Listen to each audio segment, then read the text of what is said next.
We're going to begin tonight by just mentioning a very well-known story from the book of Ruth. We just celebrated not long ago the holiday of Shavuot, and we read the book of Ruth, and we all know the story that the beginning of the book begins with a famine in the land of Israel, and Elimelech and his wife Naomi leave Israel with their two sons, Machlon and Kilion.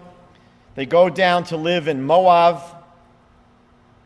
After a while, Elimelech dies, and Naomi's two sons marry Moabite women, Orpah and Ruth. After 10 years, Machlon and Kilion die.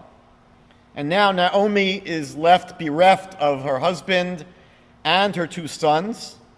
And so after hearing that the famine has ended in Israel, she decides to return to the land of Israel.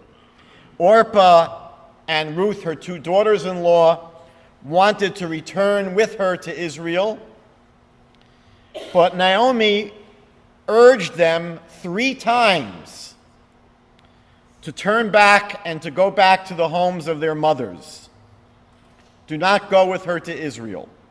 And based upon this story, the Midrash in Ruth Rabbah 2:16 sees this as a source for the custom that we have of discouraging potential converts 3 times.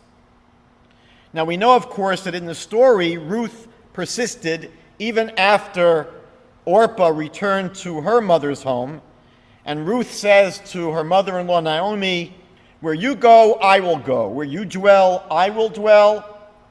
Your people shall be my people, and your God shall be my God." And so Ruth returns with Naomi to the land of Israel.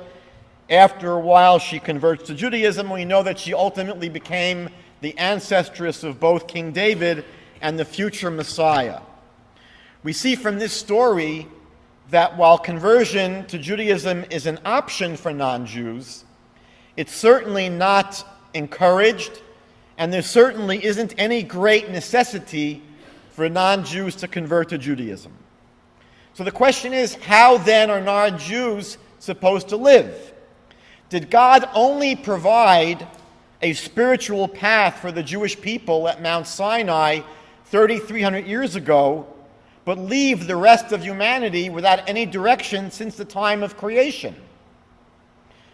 In truth, our sages teach that from the very beginning of time, God provided a universal path of spirituality for all of mankind.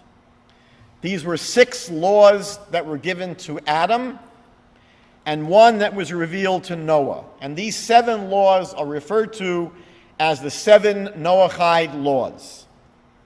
Now, there is a mnemonic that I learned in yeshiva for remembering these 7 laws.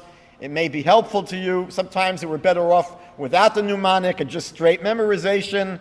But the way I learned to remember these 7 laws was the big 3, because in Judaism there are 3 prohibitions, 3 transgressions for which we are required to give up our lives rather than transgress. 1 is shvichut damim, taking a human life, murder.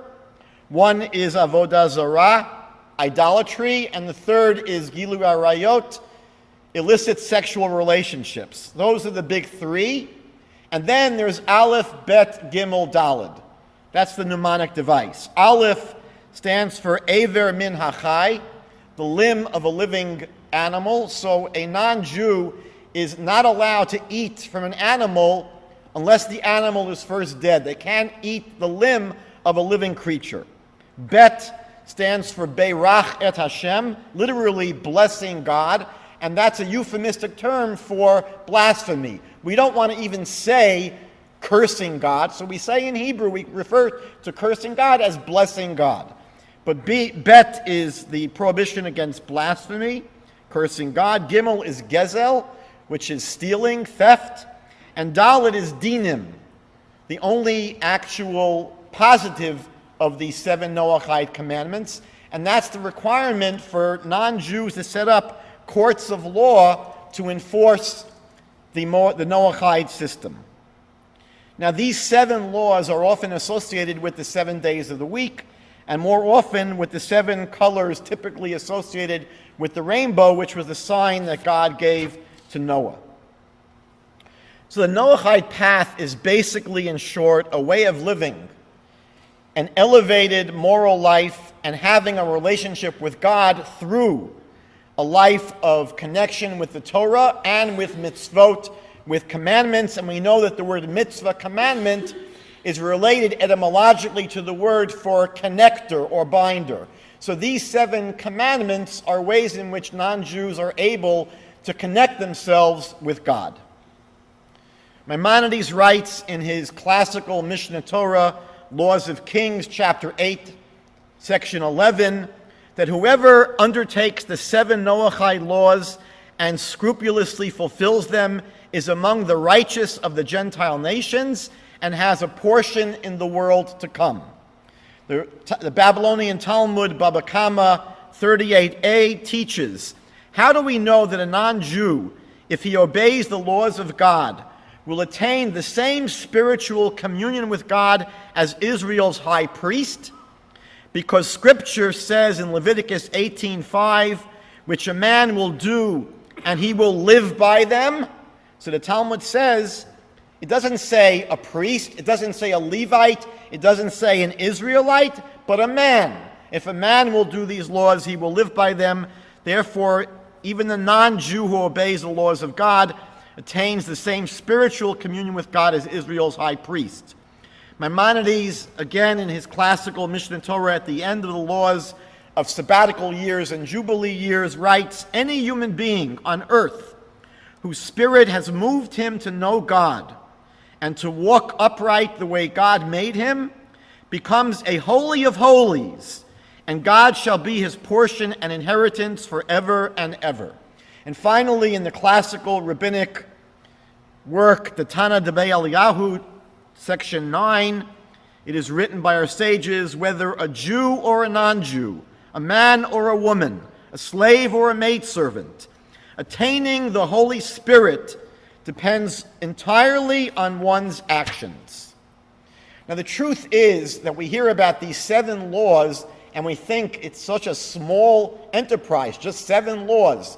The truth is that this universal path of Torah includes many more than just 7 laws. Maimonides, for example, and others insist that even though one of the 7 laws is not to believe in God, it's interesting that many commentators say that among the Jewish people's 613 commandments, belief in God isn't one of those either. And therefore, Maimonides and others insist that belief in God is at the center of the Noahide laws. And the truth is that the idea of commandments themselves wouldn't make sense unless there was a commander.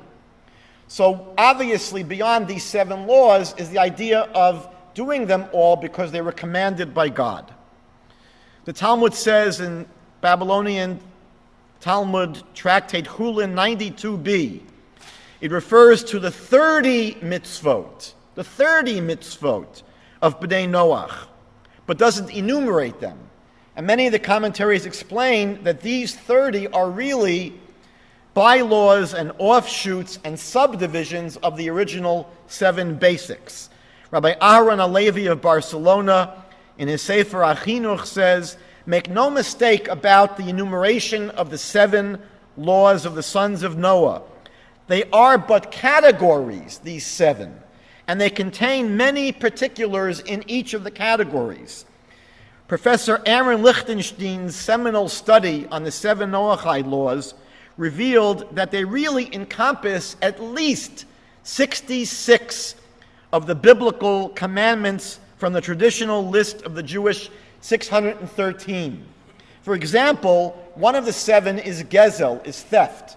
Rabbi Lichtenstein says that this category includes many other commandments, not just stealing by stealth, which is theft, but also robbery by force, also shifting a landmark, also cheating a person by non-payment of salary, also overcharging, also having false weights and measures in one's home, also kidnapping, and also coveting what someone else has. So within a particular one of the 7 can be many, many subcategories included. Idolatry could include conceivably occult practices, such as the prohibitions against sorcery, witchcraft, divination, necromancy, etc. Now, an important issue is how to define each of the 7 Noahide laws. For example, murder isn't just the normal act of shooting someone or killing them with a sword. Murder would include, according to the Jewish teachings, abortion, euthanasia, and suicide. So you have to understand what's included in each of the categories.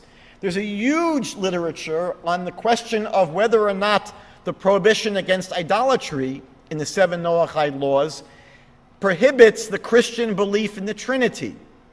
A minority of opinions would say that it's conceivable that for Gentiles the Trinity may not be a violation of this prohibition against idolatry, but the majority opinion seems to be that yes, the belief in the Trinity, God as a Trinity, would be a violation of the Noahide law against idolatry. But it needs to be discussed and examined.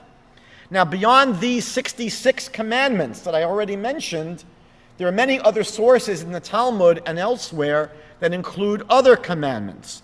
And some of these sources include prohibitions against drinking blood, against castrating animals, the requirement of sanctifying God's name, obviously the prohibition against desecrating the name of God, fulfilling our oaths and vows, honoring our parents, giving charity, and prayer during times of need. These would all be, again, additional requirements for someone living under the Noahide laws. And some sources, like Rav Nissim Gaon, teaches that any mitzvah or action based upon reason and intellectual understanding would also be incumbent upon Bnei Noach. For example, in the Bible, Deuteronomy chapter 23, verses 4 and 5, the scripture criticizes the people of Moab for not coming out to meet the Jewish people with bread and with water. Now, there's no Noahide commandment that seems to obligate them to engage in such a behavior, and yet scholars like Rav Nissim Gaon would say that natural morality, anything that would be included in natural morality, would require a behavior like helping other people when they're in trouble. It just makes sense. You don't need to have a particular commandment. Rabbi Yoel Schwartz, who's a great scholar living in Israel, an authority on the 7 Noahide laws, he writes that Noahide should work on perfecting their midot, their character traits, such as working on issues of anger or arrogance, becoming more generous. So we see that the Noahide world is not just 7 small commandments. It's a very large, totally integrated system of human behavior. Now, what I'd like to do in the next few minutes is share with you a very brief overview, a history of the Noahide movement. First of all, we have many midrashim, many rabbinic homilies, which speak about a yeshiva, an academy, that was founded by Shem, who was the son of Noah, and Shem's grandson Aver, and they had this academy to teach and to study the 7 laws of Noah. The Bible tells us that when Abraham and Sarah were on their way to Canaan, when God told them to leave Ur Kasdim and go to Canaan, so Genesis chapter 12 verse 5 says they took with them Hanefesh asher asu b'Charan. They took with them the souls they had made in Haran. And the Bible commentaries say to us that they had been spreading monotheism, that Abraham and Sarah were teaching people to embrace God. And we have an example of this later on in Genesis 21:33, where it says that Abraham planted an Eshel in Beersheba, and there he began to call upon the name of God, the King of the universe, the God of the universe. And the rabbis discussed in the Talmud, what is this Eshel that he planted? So one opinion is that Eshel was an inn, and Eshel are the 3 Hebrew letters that stand for Achila, Shtia, and Lina, eating, drinking, and lodging. And the Talmud tells us that what would happen is that Abraham would take care of wayfarers, and he would feed them. And when at the end of the meal they would thank him, Abraham would say, "Don't thank me, this is not my food. You should thank the source of the food, which is the God, King of the universe." And he would instruct people to say, "Blessed is the God of the universe, from whose bounty we have eaten."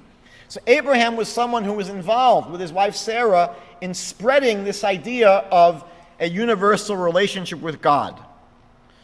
Now we have in 1948 a famous study that was done by Philip Bieberfeld, who claimed that the ancient Hammurabi Code, the Hittite Code, and the Assyrian Code of Laws may actually have been rooted in the 7 Noahide laws, based upon what he found to be similarities in the wording and styles between these codes and the 7 Noahide laws.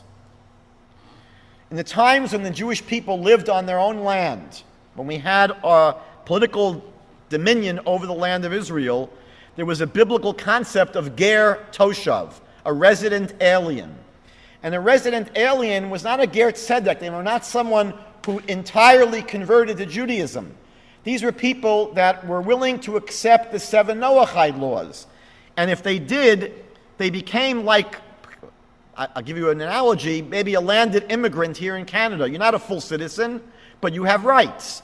And so a ger toshav was someone who had rights to live in the land of Israel, and the Jewish community had to support them.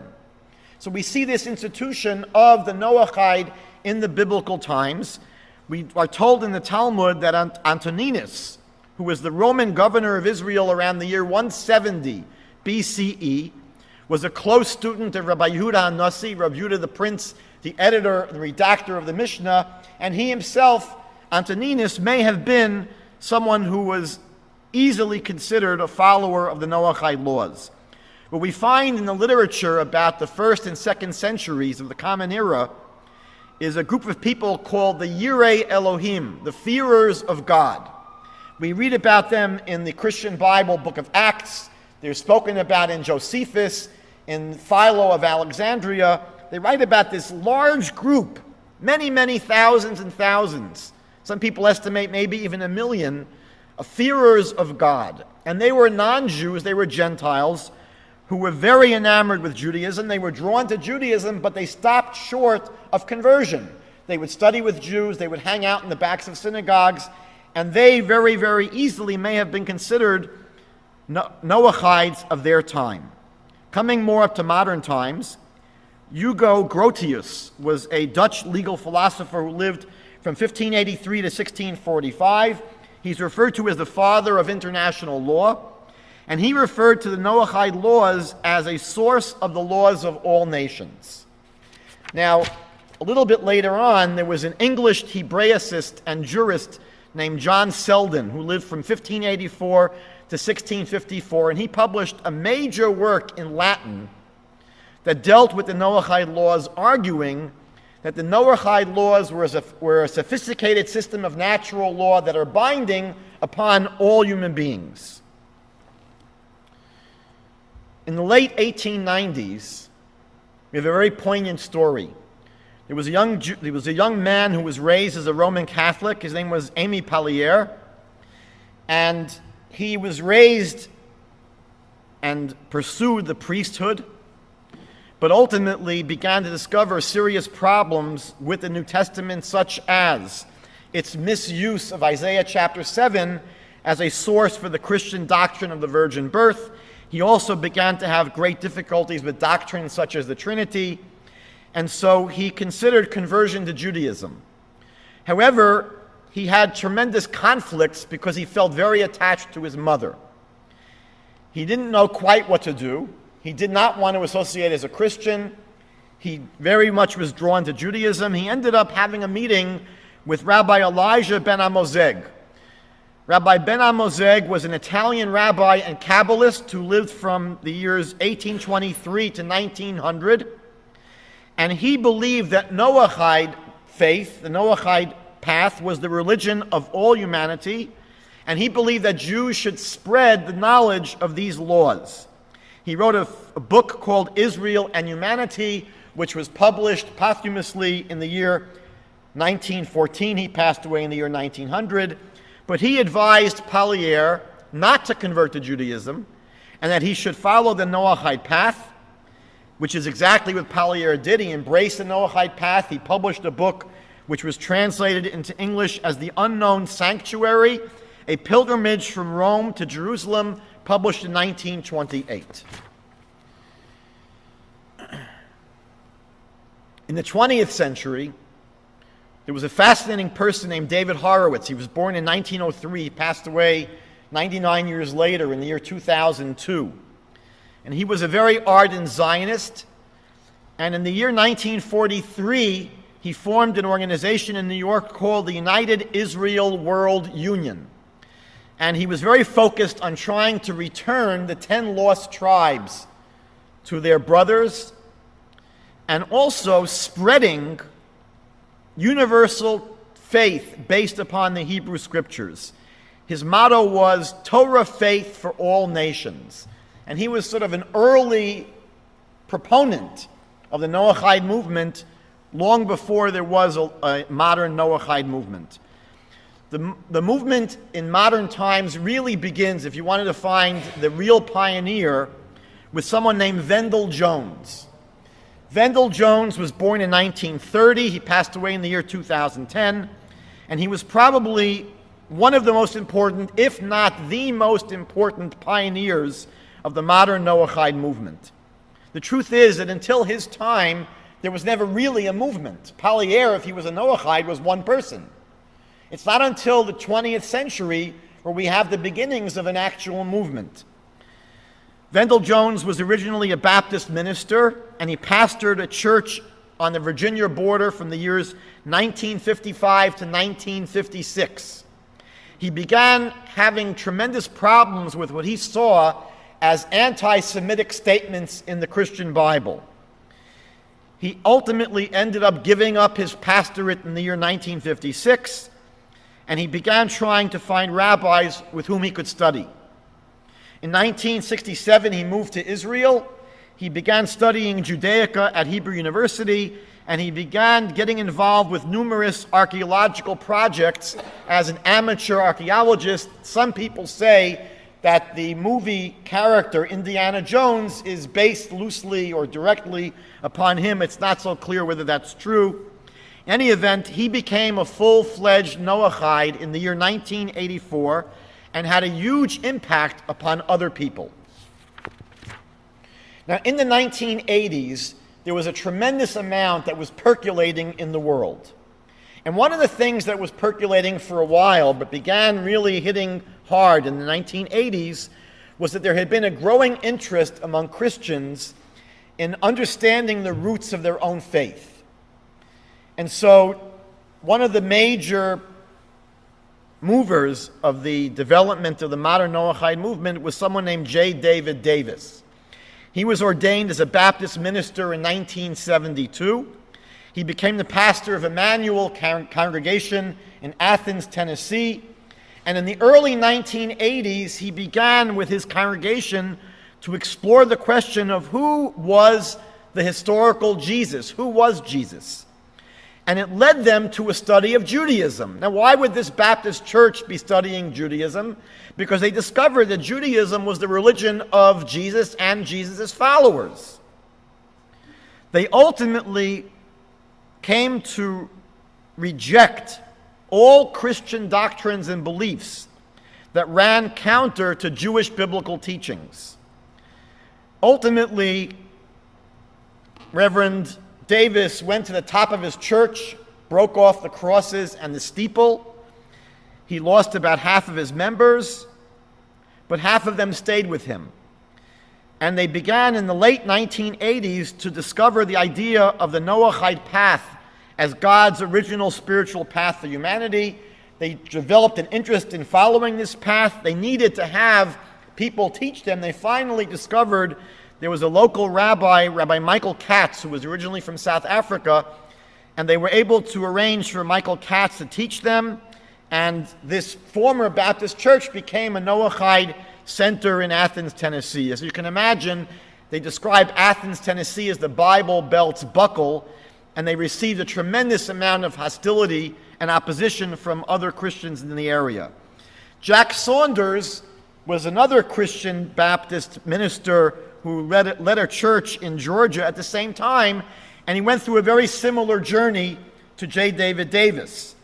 One day, after studying the origins of Christianity and the historical Jesus for many, many years, he announced to his entire church that Isaiah chapter 7 had nothing to do with the virgin birth of a Messiah. Many of his congregants left, but those that stayed with him to start a Bnei Noach study group at this former Baptist church. One other important personality is James Tabor, who today is the chair of the Department of Religious Studies at the University of North Carolina in Charlotte. Professor Tabor was a deeply religious evangelical Christian in his high school and university years. His focus of study became early Christianity. And in the 1960s, he began a long quest to discover the historical Jesus and came to believe that ultimately Christianity was really a development more of Paul than of Jesus. And he believed that Paul veered away from the Jewishness of the original Jesus movement. Professor Tabor published two important books on this subject. He published The Jesus Dynasty in 2006, and he published Paul and Jesus in 2012. But in 1991, Professor Tabor published the first edition of his personal spiritual manifesto that is called Restoring Abrahamic Faith. And in this book, he explores what he believes was the ancient spiritual path of righteous people like Noah, like Chanoch, Shem, Ever, Melchizedek. And the book centers on three major themes. The first theme is knowing God, the one true God who's the creator of the entire universe. The second theme is following the way of God, which again, Professor Tabor sees in the 5 books of Moses is a life of righteousness and justice. And finally, the third element is participating in God's plan for the redemption of the world through the teachings of the Jewish people. Now, it's important for me to point out that it wasn't only these 3 gentlemen who were involved with this incredible journey, personal journeys. There were many, many Christians at the same time that were going through similar journeys. It's important for us to understand that at the very same time, Jewish people were getting involved with this movement. The Lubavitcher Rebbe, Rav Menachem Mendel Schneerson, gave a talk in 1987 encouraging his Hasidim to influence non-Jews to begin observing the Noahide laws as a way to help make our world a dwelling place for God and to prepare the way for the coming of the Messiah. In 1981, Professor Aaron Lichtenstein, I mentioned it before, published his seminal work, The 7 Laws of Noah, which is a crucial source book for people that want to understand what these 7 laws are all about. That was back in 1981. The second edition came out in 1986. I mentioned before Rabbi Yoel Schwartz from Jerusalem. He's an expert on the Noahide laws, and he wrote a book in Hebrew called Or La'amim, which was written basically to encourage people to follow the Noahide path. And this book was translated into English and published as A Light unto the Nations in 1988. Here in Toronto, we have with us Professor David Novak living here. He published a 480-page work in 1983 called The Image of the Non-Jew in Judaism, which focuses on the Noahide laws. In 1987, a very important book called The Path of the Righteous Gentile was published by Chaim Klorfin and Yaakov Rugalski, which presented really almost a practical hands-on guide to what Bnei Noach should be doing in their lives. In 1991, Aryeh Gallon, I think back then he was going by the English name Lowell, but Aryeh Gallon founded an organization called Root and Branch Association in 1991 to promote cooperation between the state of Israel and other nations, and between Bnei Yisrael and Bnei Noach, children of Israel and children of Noah. And in 1991, he published the first edition of his Noahide guide guide, which was a massive guide to Noahide resources and leaders throughout the world. Now, this synergy between these activists, these early Christian activists or former Christian activists, and these Jewish teachers led to the launching of the modern Noahide movement and its spreading in modern times. In 1990, Wendell Jones organized a major conference in Fort Worth, Texas. It was attended by Noahides and by rabbis from both the United States and Israel, and there they formed the Agudat Kerem B'nai Noach, the Union of the Vineyard of the Children of Noah. And the chief rabbi of Israel at the time, Mordechai Eliyahu, sent both his approval and his blessings for this enterprise. On March 20th, 1990, President George Bush signed into law a joint resolution of both houses of Congress recognizing the 7 Noahide laws as the bedrock of society from the dawn of civilization, and he urged the United States to return to the moral and ethical values contained in the 7 Noahide laws. At that time, J. David Davis began publishing a newsletter called The Gap to teach people about the 7 Noahide laws and related topics, and he began organizing annual Noahide conferences. At that time, the movement began attracting media coverage and press coverage, and small Noahide groups began emerging all over the globe. Now, when things really change is with the development of the internet. That's when things begin to explode. It's interesting and ironic that it was on the internet when many, many Christians for the first time began to read a Jewish perspective on both the Bible and on Christianity. And ironically, they were reading these Jewish perspectives on Christianity because Jews were responding to missionary propaganda. So because Jews felt compelled to put out on the internet the Jewish response to Christianity, it wasn't only Jews reading that material. You had thousands and thousands of Christians that for the first time were exposed to what Judaism teaches. And many Christians began to become influenced by what they were learning on the internet. Around that time, Michael Dallin, who is an attorney from Detroit, formed the Rainbow Covenant Foundation. It was later changed to the First Covenant Foundation. He organized this with both Jack Saunders and Rabbi Michael Katz. Again, it's an organization that serves as a think tank and an organization as a resource to people that are B'nai Noach or potential B'nai Noach. In 2005, Israel's controversial nascent Sanhedrin, there was an effort to reestablish the Jewish High Court in Israel. It has not been accepted by all of Jewry, but there was at least this attempt. It's led by the very esteemed Rabbi Adin Steinsaltz. In 2005, they formed a High Council of B'nai Noach. Now, what would a movement be without politics and controversy? So shortly after the formation of this High Council of B'nai Noach, a member, Billy Jack Dial, split off from this group and formed his own United Noachide Council in 2006. The United Noachide Council launched Wiki Noah in 2010, which is a massive online resource about the Noachide laws and Noachide movement. Some other recent developments. One of the more popular Jewish groups today in the world, which is gaining popularity, is Breslov, which is a Hasidic movement that in recent years has been getting a tremendous amount of exposure and spread to a great extent through the publication of a book by Rabbi Sholem Arush called The Garden of Emunah, which was translated into English by Rabbi Lazer Brody, and it's become a huge international bestseller. I think easily over 1 million copies were sold, which tells you that it wasn't only Jews reading this book. It attracted a huge non-Jewish readership. And at the time now, various Breslov websites are offering resources and teachings to non-Jews. One of these teachers is Rabbi Abraham Greenbaum. And Rabbi Greenbaum has his own website or several websites that offer teaching not just to Jews. and he is closely affiliated with the Nativ community in Houston, Texas.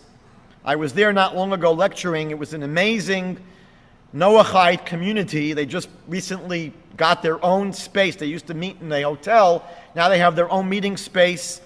It's led by someone named Rod Bryant, who was a former pastor at a large Protestant church. And aside from leading Nativ, Rod has a weekly radio program on Arutz Sheva now called A Light to the Nations, which focuses on the Noahide movement. Now, one of the most exciting recent developments, and this is just hot off the press, this is only in the last few months, but I think one of the most exciting recent developments was the launching of an online program called the Noahide Laws Course, which is taught by Yeshivat Pirchei Shoshanim. Now, Pirchei Shoshanim is a massive online study program.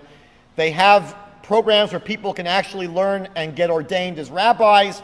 They have many other courses, and they recently undertook to develop a program to teach the Noahide laws. What is unique about this particular program is that there are rabbis and there are rabbis. There are rabbis that are rabbis, but there are rabbis that what you'd call scholars in Jewish law. And the people that are involved with the Noahide Laws course are outstanding, internationally acclaimed Torah scholars of the first rank. And it's a course that's being organized by a number of people in tandem, in cooperation. It's going to be covering almost every relevant area of practical law for Bnei Noach, and they are right now online. I think they're only in their 10th or 12th session, but it's going to be a very long course. They're hoping, after they teach this course for a few times, to put together a resource guide that may be published. But this is really the first time that we've had outstanding Talmidei Chachamim, outstanding Torah scholars that are weighing in on the practical issues of the application of Noahide law. It's one thing to deal with Noahide law in theory, but you really need specialists in Jewish law to develop the practice. I think many people believe that the Noahide movement is a prophetic end-time phenomenon. The prophet Zechariah in chapter 8, verse 23, and many other scriptures in the Jewish Bible speak of a time when non-Jews will turn to the Jewish people seeking spiritual guidance. For most of Jewish history, this might have sounded like science fiction. For most of our history, the world has been trying to kill us. And we couldn't imagine there's going to be a time when people are saying, please teach us about God. But that has been exactly what's been happening with the emergence of the modern Noahide movement. I've personally been both inspired and humbled by the people that I've met since my initial meetings with J. David Davis and Jack Saunders and James Tabor back in 1990 and 1991, when this movement was first getting off the ground. Together with the Jewish educational institution Nishma here in Toronto, run by Rabbi Benjamin Hecht, we brought J. David Davis to Toronto in 1996 for a series of lectures and meetings with local rabbis. Over 400 people came to a program we organized for the Jewish community at Shaarei Shemayim Synagogue. And then we had a special program for the general non-Jewish community at the North York Public Library, where over 100 people enthusiastically received Jay Davis's presentation. We've actually had an ongoing monthly study group of Toronto area B'nai Noach right here for the past 5 years. And I've also been in touch with a small Noahide group that is meeting in Montreal. I want to let you know that after we developed our own YouTube channel at Jews for Judaism, I've been receiving hundreds of emails and Facebook messages from all over the world by non-Jews that have been impacted by our YouTube videos. Many of them are now exploring the Noahide path. Yesterday, I actually posted on my Facebook page a short video of a Noahide study group in the Philippines that is a group that I've been in touch with. I just want to end by sharing with you a number of challenges that are facing the Noachide community today. Number one, many Noachites today come from Christian backgrounds, and they bring with them sometimes baggage. The baggage includes an aversion to what they don't see explicitly taught in the Bible, and therefore they have somewhat of an ambivalent attitude toward the oral law and rabbinic authority. This is something ultimately which will have to be worked out. I think over time they will lose their allergy. I speak to many of these former Christians who really have an aversion to the Talmud but know nothing about it. And often and usually when they expose themselves to these rabbinic teachings, they become very impressed and they lose their allergies. Number two, it's critical that the Noachide movement develop leadership and receive more support from rabbis and more acceptance by the Jewish community. I must tell you that in the late 90s, when I first met them, the Jewish community was a little bit nervous about who these people were. Were they Christians trying to infiltrate the Jewish community? Who are they? They seemed weird. We had no idea who they were. And now, since those early days, there's more of a comfort level that's been developing, more, I think, a growing acceptance in the general Jewish community for the Noachide movement, and as we just saw a few minutes ago, an increasing effort by rabbis to support this movement. Number three, today the Noachide community is basically a virtual community. It basically lives online.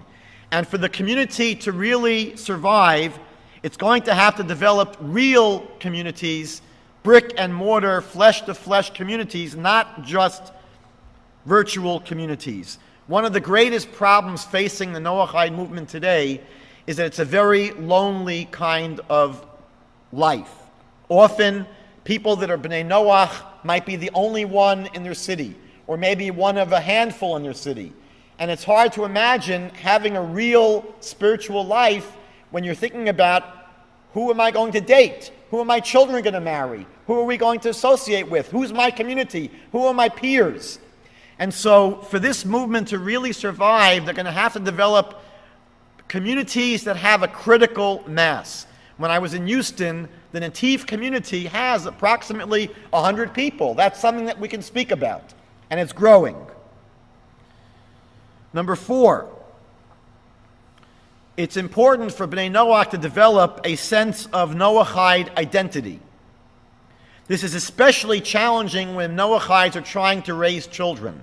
People want to understand clearly, who are we? How do we self-identify? How do we identify to other people? Do we tell people we're part of the Jewish community? What is our relationship to the Jewish community? Are we semi-members, members, associates? And how are we supposed to tell our children who we are? So it's important for B'nai Noach to understand what is the identity of B'nai Noach. Number five, a very delicate question, but how much Jewish practice should and can Noachides take on? You should know that many B'nai Noach are drawn to Jewish practice, to following practices of Judaism. And the question is, how much of this practice should they take on and can they take on? For example, things like prayer rituals, Shabbat, holidays, mezuzah, etc. These are complex issues that are only now being addressed by competent rabbinic authorities for the first time in history. 1,000 years ago, 500 years ago, great rabbis were not being asked these questions. But now these are questions that are being asked. You know, it's funny, in some Jewish circles, they speak about, what's going to happen when we send religious Jewish astronauts to the moon, and what happens on the spacecraft, how do they pray, and what are the... So those are questions that are now theoretical, and people sometimes like to think about it. But the questions facing Noachides are actually practical questions that are being dealt with right now as we speak. Finally, one of the greatest challenges to the Noachide movement is the tendency within the Noachide community to convert to Judaism. I remember being at a meeting of Bnei Noach and interested rabbis in New York in the early 1990s, and I met there Wendell Jones. And Wendell Jones said to me, Rabbi, we lose our best kids to Yiddishkeit. We lose our best kids to Judaism. And it's true, his 2 children converted to Judaism. So part of this is, I believe, a result of frustration in the Bnei Noach movement, because when you're living an isolated, lonely life where there isn't a lot of resources and leadership, and it doesn't seem to be a large community, so people get lonely, and I think they feel, all right, being a Noachite is not working, I'm going to convert to Judaism. But this is a question which is a tremendous challenge to the Bnei Noach. They face this drain of people within the movement who ultimately convert to Judaism, and it's not clear how that is going to ultimately work out. I believe that this movement has a tremendous amount of potential and can be a huge benefit to our community as fellow travelers on the road towards world redemption. We don't have many friends in the world. We've always been a very isolated people. Think about the potential of having hundreds of thousands, if not millions, of Gentiles who associate as Bnei Noach, saying, we stand with you as fellow travelers on your journey. I personally pray for their success. Visit our new website. Enroll in one of our Torah or Noahide courses at ypsnative.org.